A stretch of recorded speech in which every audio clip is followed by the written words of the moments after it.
토마토 인터뷰 시간입니다. 오늘은 새로운 주제에 대해서 좀 논의를 해볼까 하는데요. 우리 시청자 여러분들께서도 아마 탈모 때문에 고민하시는 분들 계시지 않을까 싶습니다. 벌써 대한민국이 탈모 환자 1000만 시대라고 하더라고요. 5명 중에 1명은 탈모가 이미 진행 중이거나 혹은 고민을 하고 있다고 합니다. 그래서 오늘 이 시간을 좀 준비해봤습니다. 오늘은 개원 이래 17년 동안 모발 이식, 이 한 분야만 집중적으로 연구해온 모재림 성형외과의 황정욱 원장 모시고 탈모에 대한 이야기 나눠보도록 하겠습니다. 어서 오세요. 네, 안녕하십니까? 네, 먼 길 해주셨습니다. 최근에 제 친구들도 보면은 탈모에 대해서 좀 고민을 호소하는 친구들이 많습니다. 이전에는 50대 남성들만의 고민이라고 생각을 했었거든요. 이런 부분에 있어서 좀 오랜 기간 연구를 하셨다고 들었는데 먼저 그 원인은 뭐라고 보시나요? 요즘 탈모 환자들의 추세를 보면 여성 탈모와 네. 20대, 30대 젊은 층에서 탈모가 급속히 증가하고 있습니다. 그 이유는 가장 큰 것이 수고화된 그 식생활의 변화, 그러니까 아무래도 지방질을 많이 섭취하는 것이 탈모를 유발하고요. 그리고 요즘 그 미용에 관심이 많으니까 잦은 퍼머먼트나 제품을 많이 사용합니다. 이런 환경 공해도 영향을 미칩니다. 그리고 사회가 수고화될수록 또 스트레스나 여러 환경적인 오염이 큰 영향을 미친다고 봅니다. 저도 굉장히 시술을 많이 하거든요. 머리 같은 경우에 좀 걱정이 되는데 이런 고민이 좀 커지면서 해결책에 대한 궁금증도 더 커졌거든요. 이쪽에 좀 연구를 오래 하셨다고 들었습니다.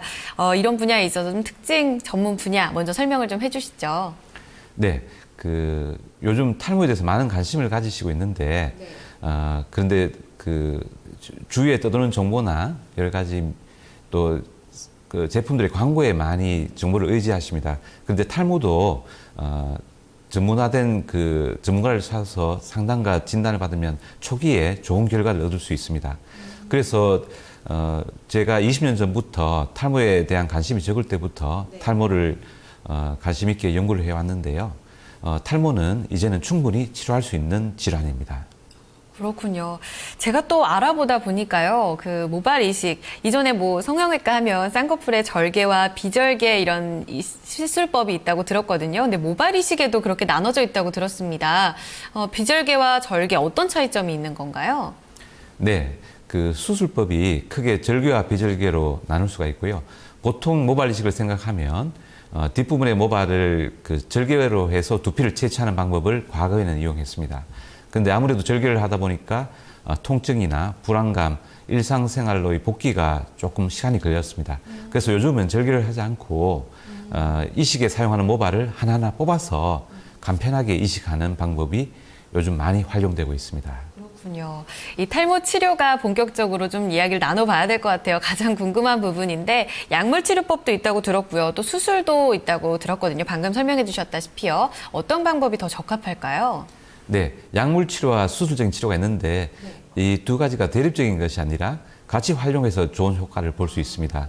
보통 탈모를 보면 처음부터 탈모가 아니고 초기, 중기, 말기로 나눌 수 있습니다. 그래서 탈모가 시작된 초기에는 조기에 진단해서 적절한 약물 치료만 해도 탈모 예방을 충분히 할 수 있습니다. 그리고 이미 탈모가 진행된 중기 이후에는 더 빠지지 않게 약물 치료를 하시면 되고요. 그리고 이미 빠진 부분은 수술을 통해서 훌륭하게 복구를 할 수 있습니다.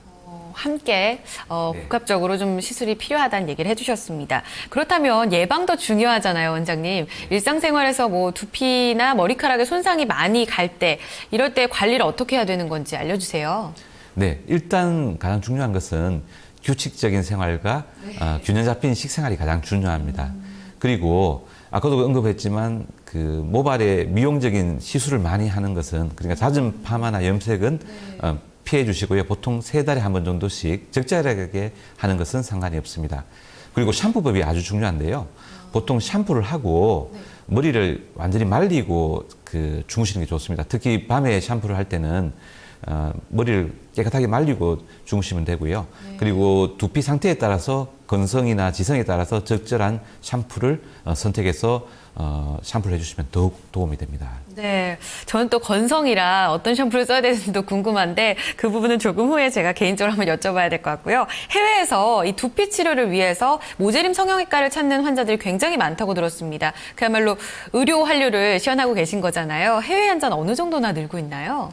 네, 우리나라 의료가 예전에 비해서 많이 발전했고 또 세계적인 수준에 도달한 부분들이 있습니다. 특히 모발은 20년 전부터 그 모발 이론이 우리나라에서 개발이 되었습니다. 그래서 저도 그 모발의 어떤 가능성을 보고 모발에 많은 관심을 가졌는데요. 그래서 그 지금 수술법뿐만 아니라 약물 치료 그리고 요즘은 그 모발의 반영구나 문신을 이용한 또 치료들도 있습니다. 그리고 두피 관리나 줄기세포를 위한 치료들 이런 것들이 우리 한국이 아주 앞서 있습니다. 그래서 지금 외국에서 많이 배우러 오십니다. 그렇군요. 마지막으로 좀 들어봐야 될 것 같아요. 이 글로벌 병원으로서 모재림 성형외과가 굉장히 좀 도약을 꾀하고 있다고 들었습니다. 앞으로도 이 같은 흐름이 좀 이어질 것 같아요. 기대가 되는데 계획 어떠신지 설명을 해주시죠. 네, 사실은 이제 국내 시장을 떠나서 해외 시장이 우리한테 중요한데요. 그래서 지금 모재림 성형외과 안에는 중국 그리고 일본 담당 직원들이 있습니다. 그리고 실제로 상해와 성도에 저희가 진출을 하고 있고요. 앞으로는 일본과 동남아 시장을 좀 더 개척해 보려고 합니다. 좀 더 구체적으로 좀 계획을 설명해 주세요. 예, 특히 그 국내 의료는 지금 영리법인이 허용되지 않습니다. 다만 그 미용 쪽은 중국이나 해외는 영리법이 허용되기 때문에 이 부분으로 우리가 진출해서 단순히 의료가 환자를 진료하는 것뿐만 아니라 산업으로서도 영리법인을 외국에서 해서 우리 의료를 좀 더 전 세계적으로 글로벌하게 진출할 수가 있을 것 같습니다. 네, 그렇군요. 알겠습니다. 모재림 성형외과가 그 모발 이식에 있어서 전 세계적으로 그 중심에 서 있지 않나 이런 생각을 해보게 되고요. 한국의 또 의료 수출도 지속적으로 좀 성공적으로 이끌어 나갈 수 있기를 응원해 보도록 하겠습니다. 오늘 모재림 성형외과 황정욱 원장과 함께 탈모에 대한 이야기 나눠봤습니다. 말씀 잘 들었습니다, 원장님. 네, 감사합니다. 네, 마켓 인사이드 2부까지 마무리 짓도록 하겠습니다. 현재 기관 쪽에서 매도 물량이 크게 줄어들었고요. 코스피는 2070선을 넘어섰고요. 코스닥은 11시 기점으로 상승세 전환이 나왔습니다. 562포인트 선 지나가고 있습니다. 오후장에서도 성공 투자하시길 바라겠습니다. 종목에 대한 고민 계속해서 남아 계시다면요. 022128-3388번 전화 주시면 오후 4시 종목 카운슬러가 해결해 드리도록 하겠습니다. 오후장에서도 성공 투자하시고요. 점심 식사 맛있게 하시길 바랍니다.